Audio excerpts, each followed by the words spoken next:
મહાનગરપાલિકામાં બોગસ હાજરી કૌભાંડ અંગે પોલીસ ફરિયાદ નોંધાઈ છે। મહાનગરપાલિકામાં રોજમદાર તરીકે ફરજ બજાવતા કર્મચારીઓની ડિજિટલ હાજરી નોંધાવવાની હોવા છતાં કેટલાક કર્મચારીઓ પોતાના નામ ઉપરાંત અન્ય કર્મચારીઓની હાજરી પણ પૂરતા હતા।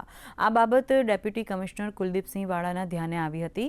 આ બેદરકારીને કારણે મહાનગરપાલિકાને આર્થિક નુકસાન થતું હોવાથી વર્કશોપ વિભાગમાં કર્મચારીઓની હાજરીની ચકાસણી કરાઈ હતી, જેમાં ખોટી હાજરી સામે આવી હતી। આથી હાલમાં 8 લોકો સામે વિશ્વાસઘાત અને નાણાકીય ઉચાપતની ફરિયાદ નોંધાવાઈ છે। રૂટીન તમામ ડિપાર્ટમેન્ટની હાજરીની ચકાસણી દરમિયાન અમુક વિસંગતતાઓ ધ્યાને આવી હતી। તેના પર હાજરીની ડિજિટલ વિગતો ચકાસતા 3 કર્મચારીઓ મનદીપ ચાવડા, રોહિત બાવળિયા અને અભય ચૌહાણ સાથે અમુક કર્મચારીઓનો ઇન અને આઉટ ટાઈમ ખૂબ નજીક હોવાનું ધ્યાન પર આવ્યું હતું। આ વિગતોને ધ્યાનમાં લઈ આ તમામ કર્મચારીઓને તારીખ 7/5/25ના રોજ રૂબરૂ બોલાવતા તેમણે આ હકીકત કબૂલી હતી અને સુનિલ ભરતભાઈ મકવાણાનું નામ પણ આપ્યું હતું કે તેઓ કામ બીજે કરે છે પણ અહીંયા ફક્ત પંચિંગ કરવા આવે છે।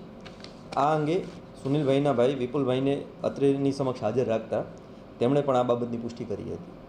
આ તમામ લોકોએ લેખિતમાં પણ આ માહિતી માફીનામા સાથે અમને સોંપેલ છે। આ તમામ આધાર પુરાવાઓને ધ્યાનમાં રાખીને માન્ય કમિશનરશ્રીની મંજૂરીથી શાખાધિકારી શ્રી વર્કશોપ શાખાને અમે એફઆઈઆર કરવા માટે અધિકૃત કર્યા છે।